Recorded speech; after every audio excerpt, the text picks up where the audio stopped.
Que Dios les bendiga, hermanos. Es un gusto estar con ustedes otra vez. Tenía unos días de no estar por acá, pero siempre estamos con la disposición de venir para compartir la palabra. Hermanos míos, Dios es maravilloso y Él no quiere que nadie se pierda, sino que todos procedamos al arrepentimiento. Y Él nos ha dejado marcada la ruta, de tal manera que todo el que quiera no se pierda, sino que pueda encontrar un camino y pueda ir por él y pueda estar listo para encontrarse con el Señor Jesucristo. Ahora, como parte de eso, el Señor nos dejó una serie de señales que no son cosas misteriosas, sino que son acontecimientos que están a la vista de todos. Pero que si nosotros estamos distraídos, puede ser que las tengamos enfrente y no echemos de ver que son señales que nos dicen que Cristo viene más pronto de lo que podemos pensar. Entonces, miren, digo que están a la vista porque cualquier noticiero en el radio, en los que ven televisión o en las redes sociales o en los comentarios mismos de las personas que tenemos. Mire, tenemos una serie de cosas que están allá y que no necesitan gran estudio. Ahí están. Por ejemplo, ¿qué? Mire, el Señor en Mateo 24, Lucas 21 y Marcos 12 dejó una lista de señales. Y en todas esas, por ejemplo, mencionó que habría guerras y rumores de guerras. ¿Y qué? Mire, el mundo nunca ha tenido más guerras que en este momento.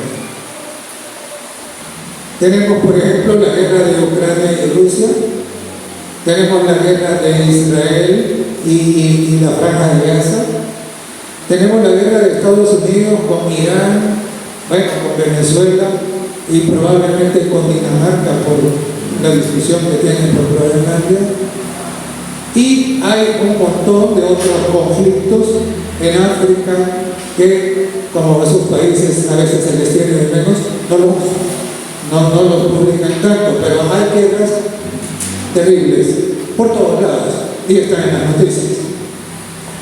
Yo no sé si ustedes miraron la noticia de que recientemente salió la noticia, pero esto pasó en diciembre. Es que en la India apareció un virus, le llaman el virus de Nipah, que dicen que es muchísimo más mortal que el virus de COVID. Entonces, dicen que no es tan contagioso, pero que sí es más mortal. Y entonces a cada rato tenemos también anuncios de que habrá enfermedades, ¿verdad?, de alto riesgo que esperan en el futuro. Además, que tenemos, mire, tenemos delincuencia alrededor del mundo. Mire, es increíble cuántos gobernantes de otros países han venido a este país. ¿A qué? Han venido a ver cómo es que se ha hecho para calmar un poco la delincuencia, ¿no? ¿Verdad? Porque hay una delincuencia espantosa. Recientemente, la semana pasada o la antepasada, si ustedes vieron las noticias, había esta matanza de policías y motines en las cárceles de Guatemala, y esto ha ocurrido también en Ecuador y en diferentes países en el mundo. Esto, hermanos, es en todos lados, ¿verdad? Tenemos también el qué. Tenemos malestar social en todos lados. En todos lados la gente protesta. Las últimas protestas de las que tenemos noticias son las que se han estado dando en Irán. Pero también hay en Francia, también hay en Holanda, también en Alemania, en toda Europa prácticamente, ¿no? Y fíjense que en los últimos meses del año pasado también tuvimos lo que se llaman las revoluciones de la generación Z. Han cambiado gobiernos en Nepal, por ejemplo, ¿verdad? En Bangladesh, en Kenia y en Marruecos ha habido reformas y todo eso.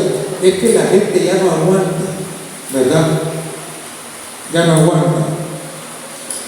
Pero hay más noticias. Por ejemplo, el Papa que está ahora, en continuación a los papas anteriores, ha seguido con el esfuerzo de juntar a todas las religiones del mundo en una sola religión. Un movimiento ecuménico que va dirigido a que no a que todas las religiones se junten y sea uno solo el que mande en esa religión mundial, ¿verdad? Y eso está apoyado por la Organización de las Naciones Unidas, y uno de los pretextos más grandes para esto es la excusa de la paz. La excusa de la paz. Porque dicen que mientras haya tanta diferencia, entonces no va a haber paz. Entonces, si se unen todas las religiones, entonces va a haber paz. Además, en el mundo está surgiendo o está tomando, ¿cómo se llama?, mucha importancia lo que podríamos llamar la instalación de teocracias. Es decir, que la religión controle al gobierno. Especialmente esto está ocurriendo en los Estados Unidos, con el presidente actual, en donde una inmensa mayoría de miembros de su gabinete son religiosos. Y entonces tenemos pues que la unión de la Iglesia y el Estado que está consolidándose. Hay una fundación que se llama la Fundación Heritage, que ha propuesto un documento que se llama Salvando los Estados Unidos por medio de la salvación de la familia, y en donde tiene una sección en donde dice que para salvar la familia y salvar a los Estados Unidos debe haber un día de reposo uniforme para toda la población. ¿Qué significa eso? Significa que se está trabajando duro para el establecimiento de una ley dominical. Hermanos, tenemos en el horizonte cercano, no lejos, el cumplimiento de Apocalipsis 17 y 18, el cumplimiento de Apocalipsis 13. No de balde el apóstol Pablo dijo en 2 Timoteo, el capítulo 3 y del verso 1, también debes saber esto, que en los postreros días vendrán tiempos peligrosos. Hermanos, estamos en esos días. Pero el Señor Jesucristo nos dijo en Lucas 21:28, cuando estas cosas comiencen a suceder, erguíos, porque vuestra redención está cerca. Miren, hemos estado esperando la segunda venida por un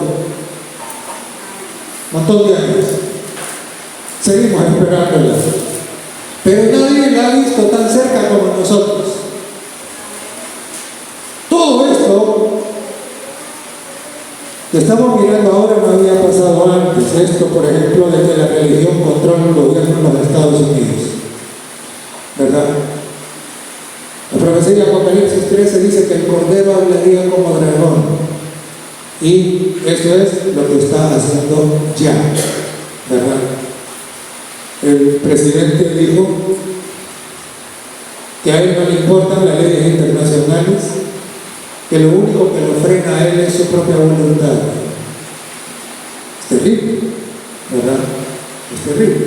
Entonces, ciertamente, la segunda bestia está ocupando el lugar que la profecía dice que habría de ocupar. Esto debe abrir nuestros ojos. No podemos, hermanos, seguir como hemos estado hasta hoy. Necesitamos un cambio profundo. Necesitamos que... Ahora, la pregunta es, ¿qué hacer? ¿Qué hacer?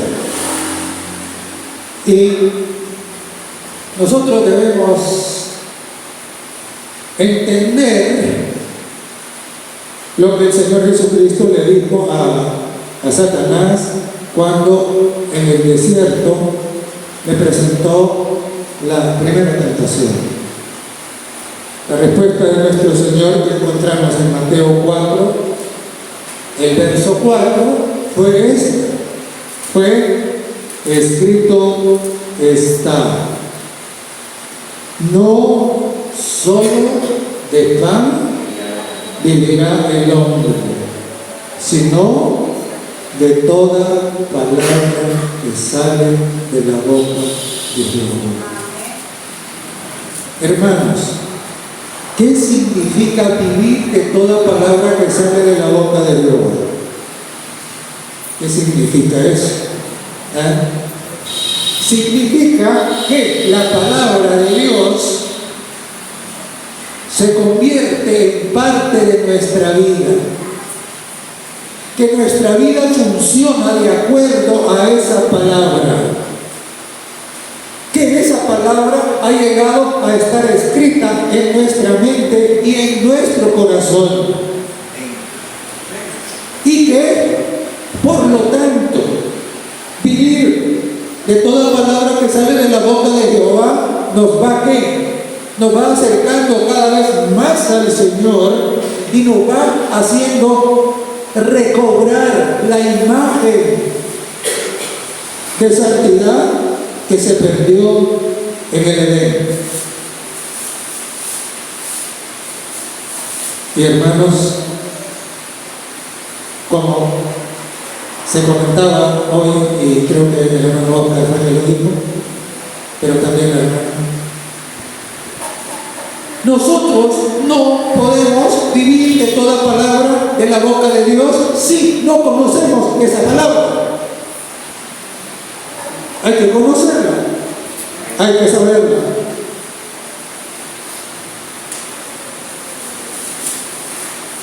Ahora, es interesante, yo no sé si ustedes vieron la noticia. En Nicaragua, a los extranjeros que llegan, les está prohibido que lleven una Biblia. ¿Sabían eso? No se puede entrar con una Biblia en Nicaragua. Los extranjeros no pueden entrar con una Biblia.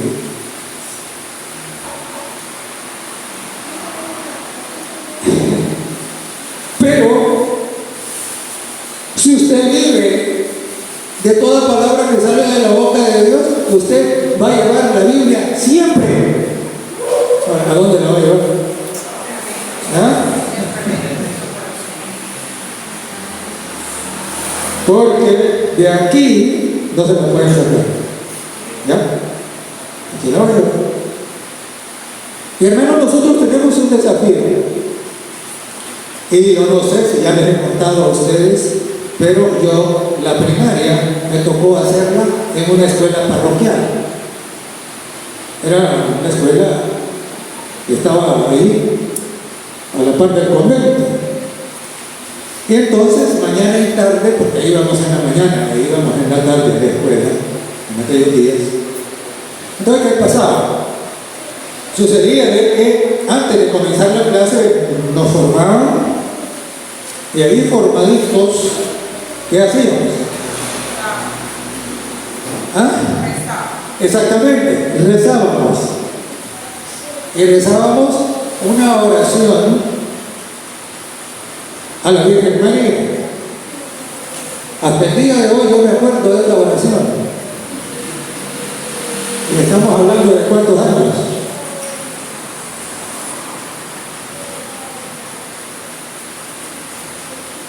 Más de 60 años, hermano. Todavía la puedo repetir.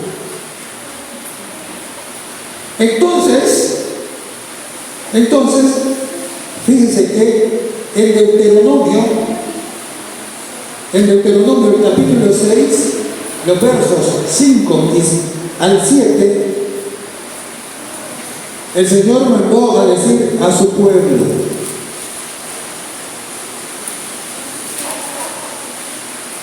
y amarás a Jehová tu Dios de todo tu corazón y de toda tu alma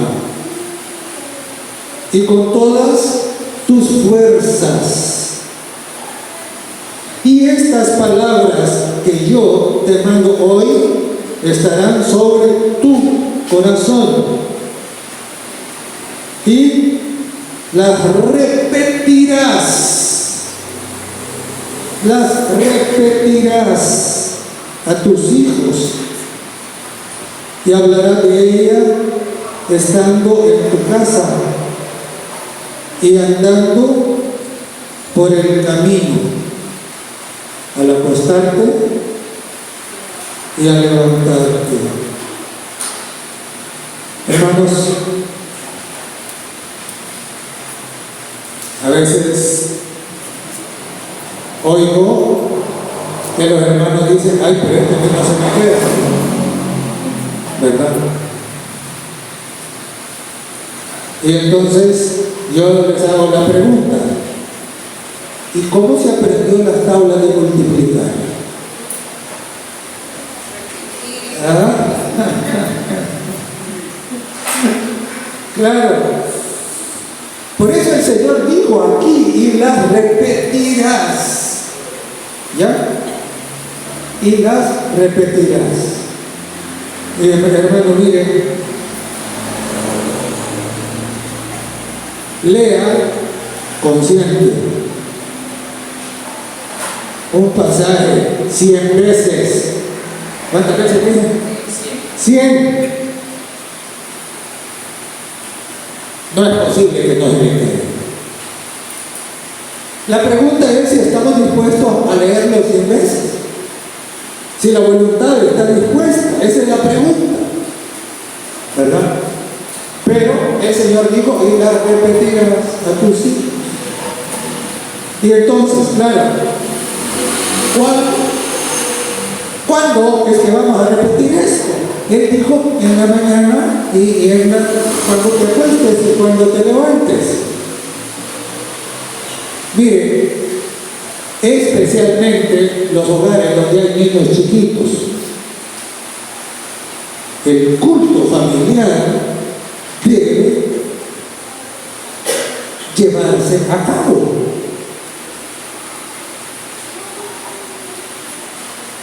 El culto familiar debe llevarse a cabo.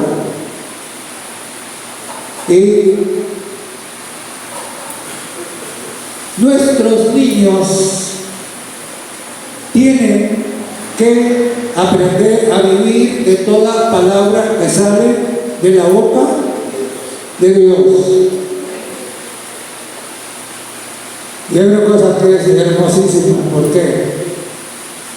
Cuando nosotros enseñamos, lo que más aprendemos somos nosotros. Entonces, el culto familiar: repetir. Y hermanos, esto, vivir de toda palabra que sale de la boca de Jehová, va a dar como resultado el desarrollo de la fe de Jesús en su vida. Usted no puede conseguir la fe de Jesús de otra manera. Solo puede conseguirla de toda palabra que sale de la boca de Dios. ¿Estamos entendidos? Solo así. Porque aquí no dice, en Apocalipsis 14, 12, no dice la fe en Jesús, sino la fe de Jesús, la que él tenía. Entonces, el Señor Jesucristo pidió de toda palabra que saliera de la boca de su Padre. Eso es lo que tenemos que hacer nosotros, ¿verdad? Entonces, necesitamos ¿qué? Necesitamos conocer esa palabra y que esa palabra sea internalizada en nosotros. De tal manera que cuando la tentación asoma, nosotros tenemos una promesa de Dios para hacerle frente. Que cuando la pregunta viene, tenemos una respuesta de parte de Dios a esa pregunta. Que cuando la necesidad de consuelo aparece, tenemos una promesa para llenar esa necesidad. Si la tenemos, ¿verdad? Entonces recuerden,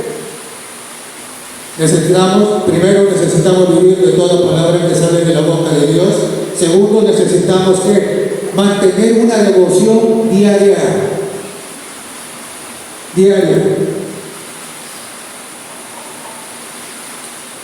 Y el resultado será el desarrollo de la fe de Jesús. ¿Cuántas promesas hay en la Biblia? ¿Ah? Dicen muchas. Pero ¿cuántas? Mire, los que se han ocupado en esto dicen que en la Biblia hay alrededor de entre 7.000 y 8.000 promesas. Pero que hay promesas directas de Dios para el hombre, dice que hay 1.867 promesas. Casi 2.000 promesas directas de Dios para el hombre. Hay un señor que se puso a estudiar, dice verso por verso, y llegó y hizo la cuenta y le dio 1.867 promesas. Ahora, hermano, miren. ¿Y por qué Dios no ha hecho tantas promesas? ¿Ah? ¿Por qué? ¿Ah? Fíjense que nos ha hecho todas esas promesas porque nos ama. Porque nos ama, ¿verdad? Ahora, las promesas están ahí, aguardando su cumplimiento. Pero ¿cómo puedo yo decirle a Dios que estoy esperando que cumpla esta o la otra promesa si yo no conozco la promesa? Y yo no sé si alguno de nosotros ya puede identificar las 1.867 promesas.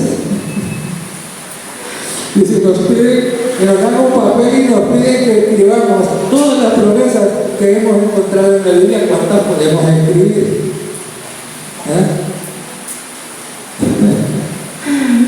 Llegaremos ni siquiera a 100.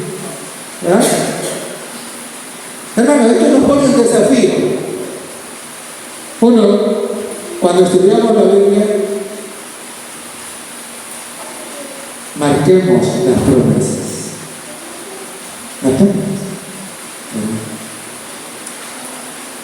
Yo no sé, algunos dicen que la Biblia es tan sagrada que no hay que tocarla, ¿verdad? Y entonces anda la Biblia ahí, como que la acaban de comprar. Nítidas, ¿verdad? Hermano, yo le digo lo contrario. Mire, usted debe tener amarrada la fe de Jesús en la Biblia. Ayúdenle a tenerla. Encadenado todos los textos. Ya no necesitará andar como influyente. Ahí. Y claro, de tanto ir en ella, va a haber un día que usted la fe de Jesús la va a andar aquí. Por la repetición.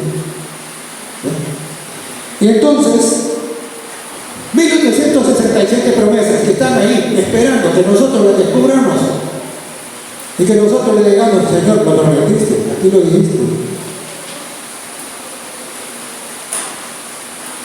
Promesas para ser creídas, para ser aceptadas, y hay promesas que son condicionales también, promesas que nos invitan a cumplir con esas condiciones. Ahora, el tiempo se termina y corre a toda velocidad. Acaba de comenzar el 2026 y hoy es el último día del primer mes. Ya la 12ª parte de este año se fue. ¿Lo sintieron? ¿Verdad que no? Hermano, el tiempo va a una velocidad increíble. La segunda venida viene a esa velocidad.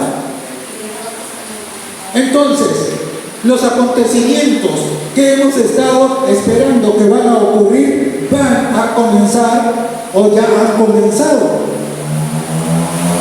Y la pregunta es, ¿estamos listos? ¿Estamos listos o no? Hay bastantes hermanos, y no solo de la iglesia adventista, pero de otras iglesias, que cuando oyen la palabra tribulación se ponen a temblar de miedo. ¿Y usted qué hace? ¿Ah? Hay que alegrarse. ¿Ah? Estamos esperando a Cristo. Mire, hay de esas 1867 promesas directas de Dios, hay muchas que son precisamente para este tiempo, para el tiempo del fin. Y a lo mejor ya usted las sabe de memoria, yo esperaría que sí. Pero a lo mejor usted no ha conectado esas promesas con los acontecimientos del fin. Por ejemplo, el Salmo 91. A ver, ¿cuántos saben el Salmo 91 de memoria? Levanten las manos, hermano, quiero ver. 1, 2, 3, 4, 5, 6, 7. Amén. Los requisitos. Ahora, pregunto. ¿Y estos niños están aprendiendo el Salmo 91? ¿Ah? Miren, el Salmo 91 debemos saberlo absolutamente todos. Es un salmo que ha sido dado por Dios especialmente para la última generación que va a vivir en esta tierra. Por eso es que dice: no te sobrevendrá mal ni plaga tocará tu morada. ¿Ah? Esa es una alusión directa a Apocalipsis, el capítulo 16, que habla de las plagas. Y dice: caerán a tu lado 1000 y 10.000 a tu diestra, mas a ti, porque tienes el sello de Dios, no llegará. Hermano,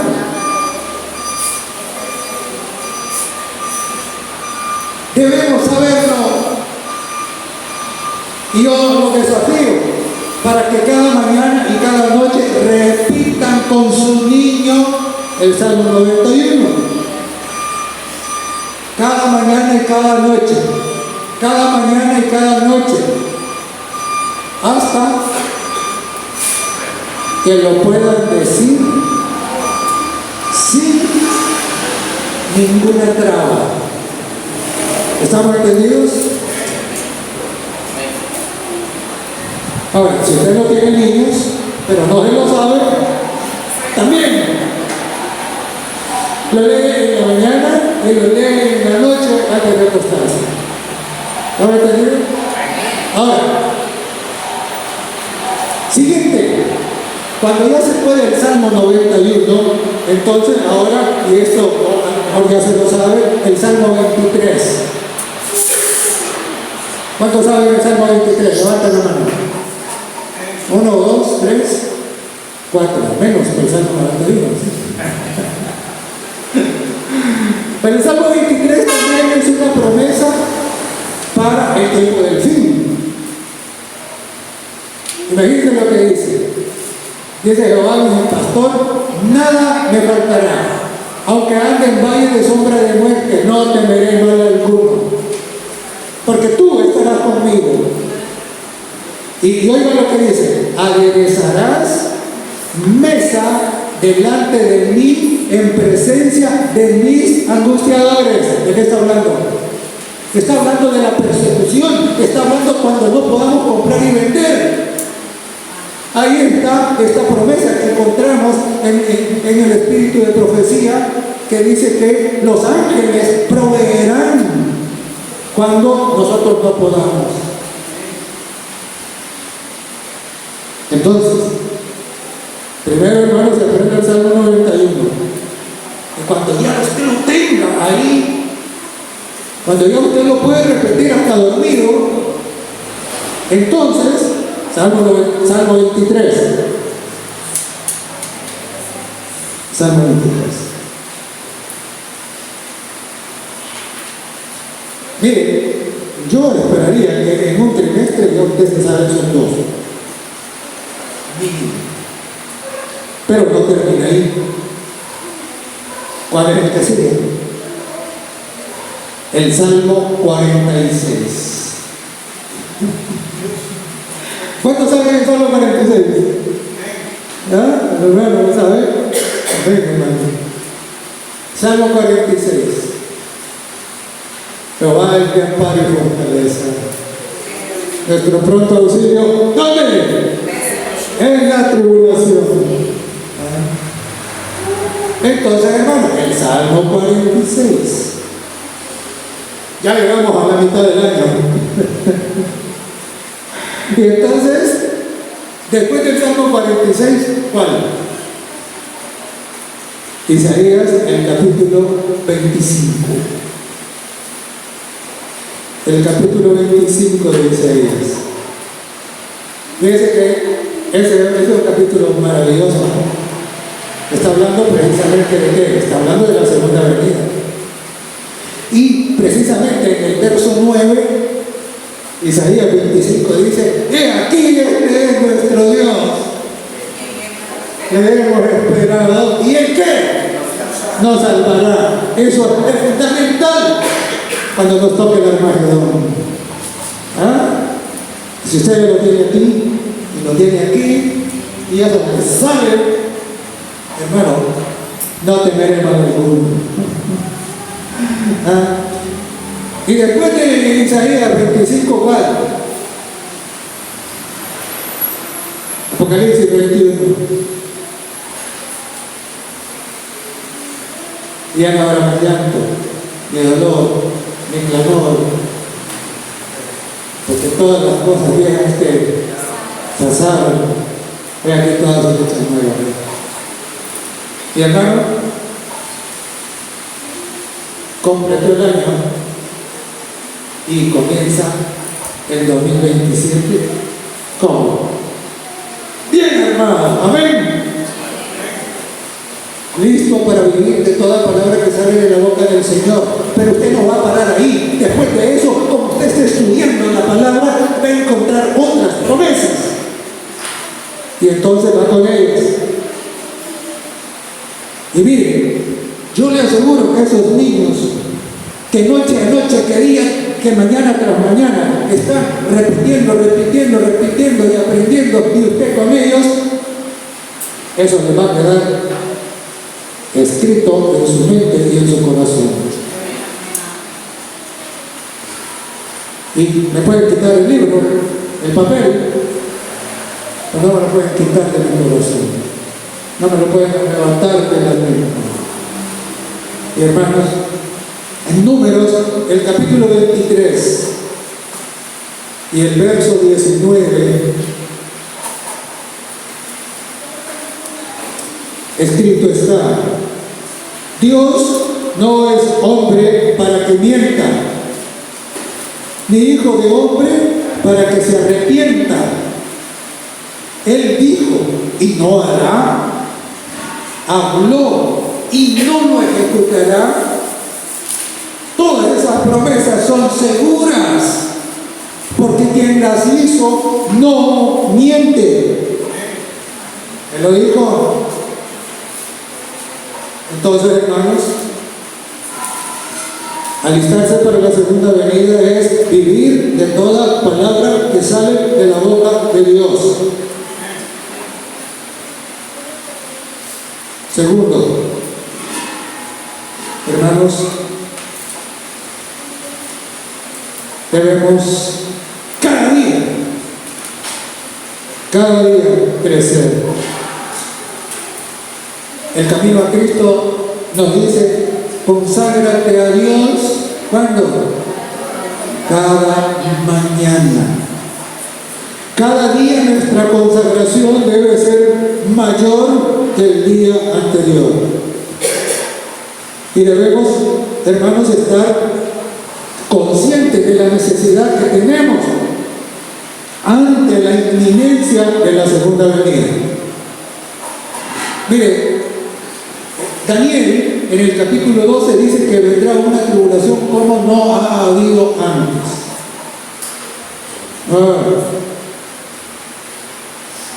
Y el otro día escuchaba una ilustración que me hizo pensar bastante. Y es que a veces en la iglesia, cuando oímos decir estos llamados a la consagración, hay algunos que dicen: ah, sí, hay que consagrarse, pero todavía no. Y todavía se continúa en la tibieza. Y recuerdo en esta ilustración que dice que había un hombre que estaba en el 8º piso y comenzó un incendio en el primer piso.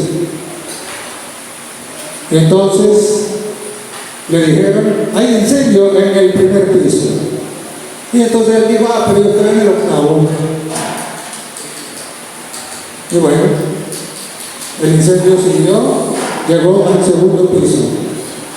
Y le dijeron: el incendio ha llegado al 2º piso. Sí, pero después del 8º. Y así pasó al 3er piso, y al 4º, y al 5º, y al 6º. Y entonces le dijeron: mira, el incendio está allá en el 6º piso.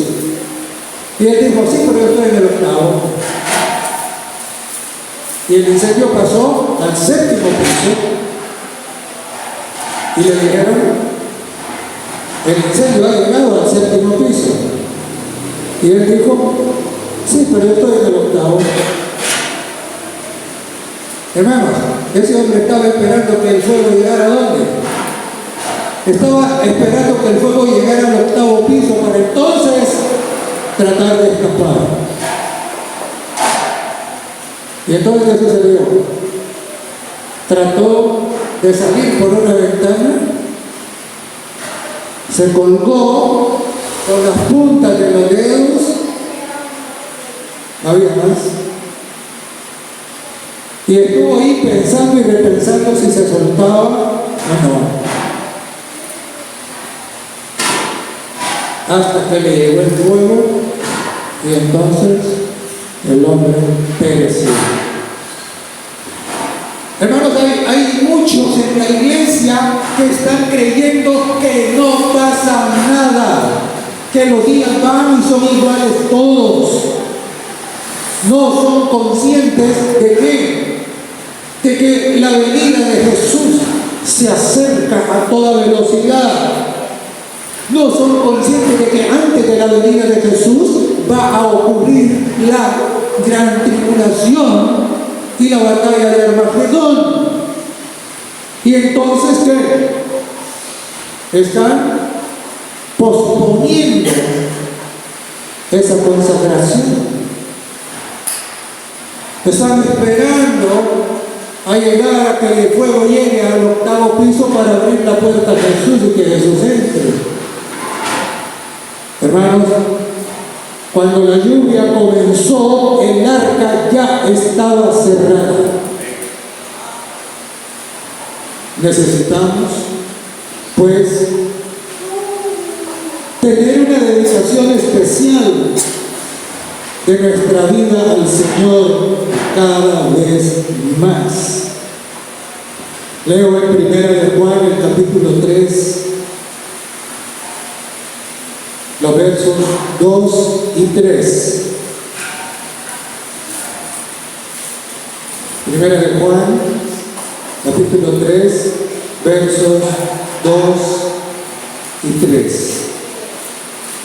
Amados, ahora somos hijos de Dios y aún no se ha manifestado lo que hemos de ser, pero sabemos que cuando Él se manifieste, seremos semejantes a Él, porque le veremos tal como Él es.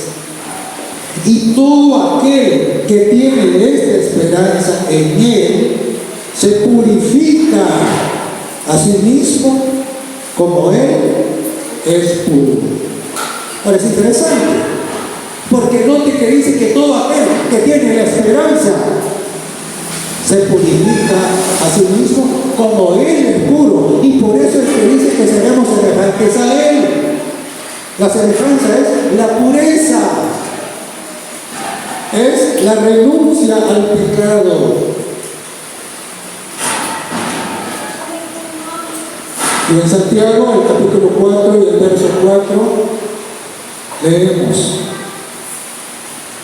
Santiago 4:4.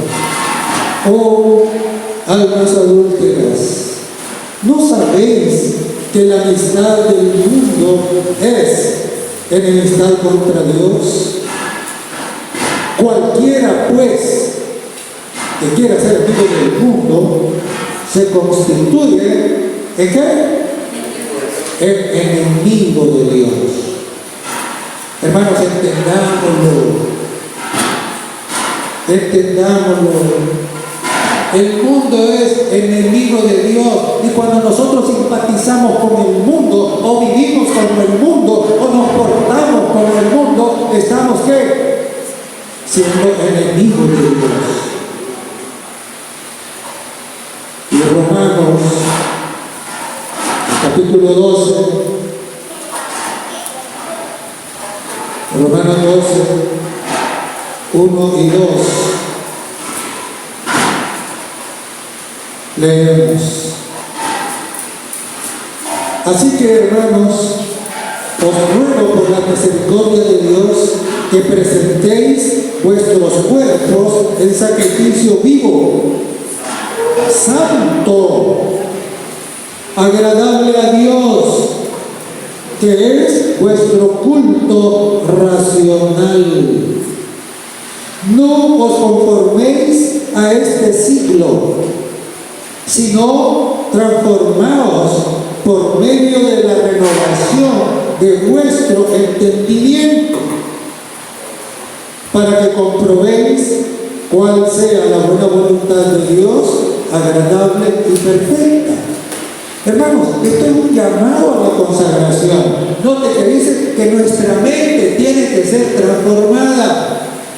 Allá en el capítulo 1 de Isaías encontramos que Dios le dice al profeta, toda cabeza está enferma, todo corazón doliente, es decir, la mente de aquella gente, igual que la nuestra, estaba contaminada.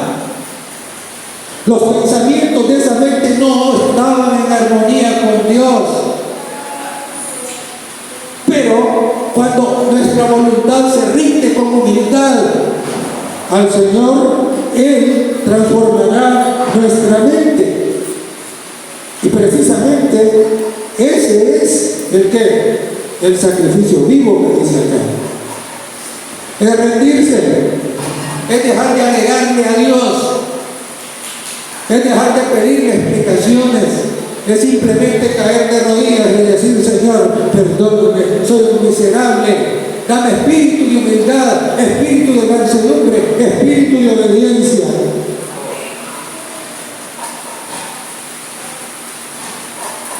Se necesita un cambio de la mente. Necesitamos desesperadamente el Espíritu Santo para que haga ese milagro. Y hermanos, en el Evangelio de Lucas, capítulo 10 y el verso 27,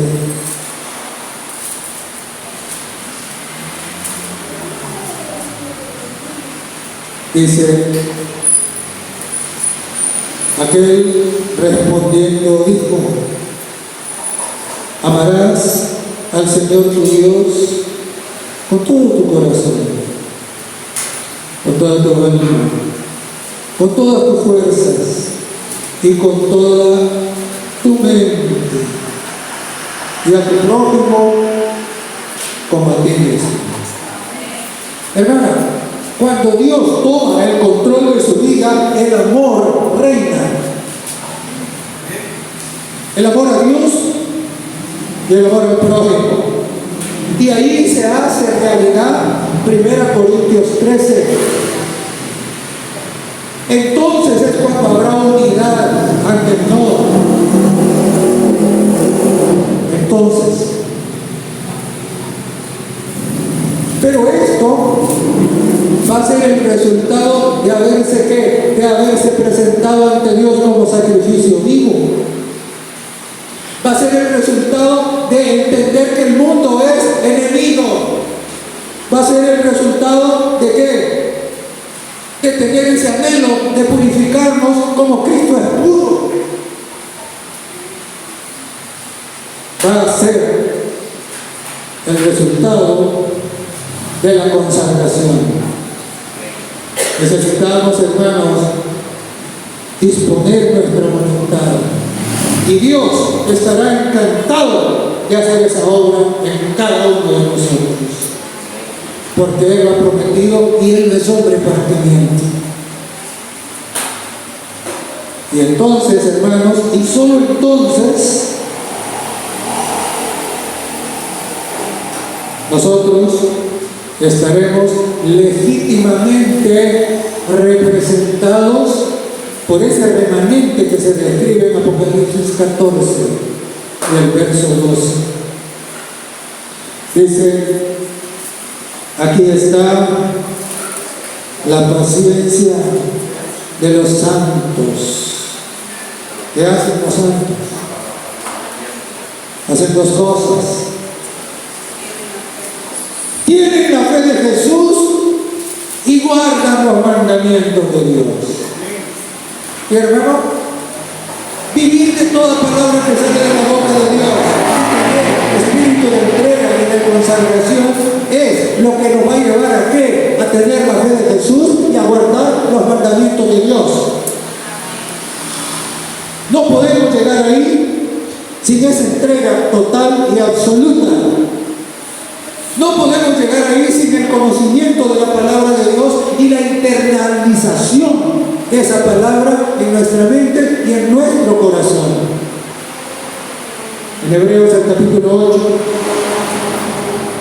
los versos del 8 al 10, dice, este es el nuevo pacto que haré con la casa de Israel. Escribiré mi ley, ¿dónde?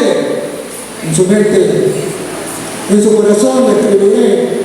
Y yo seré a ellos por Dios, y ellos me serán a mí por pueblo. El que no tiene escrita en la mente, en la ley de Dios, el que no lo tiene en el corazón, no es pueblo de Dios. Y dice, y ya no me acordaré de sus pecados.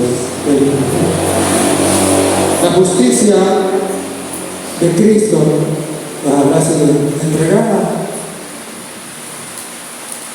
La vestidura blanca que habla en Apocalipsis. Y hermanos, entonces estaremos listos. Entonces estaremos listos. Entonces podremos ¿qué? Podremos cumplir Isaías 25:9. Dice, y se dirá en aquel día, he aquí, este es nuestro Dios. Le hemos esperado, por eso somos adventistas, porque estamos esperando. Le hemos esperado, dice, y nos salvará. Este es Jehová, a quien hemos esperado. Nos gozaremos y nos alegraremos en su salvación. Hermanos, esto es nuestra meta. Esta es nuestra meta. Mientras llega ese momento, corramos con paciencia la carrera que tenemos por delante. Comencemos, hermanos. Salmo 91, Salmo 23, Salmo 46, Isaías 25, Apocalipsis 21, Apocalipsis 14. Todos el resto de las 1867 promesas. Hermanos, que Dios nos ayude para que esto no sea teoría, para que esto se cristalice en la vida de cada uno de nosotros. Que Dios nos bendiga.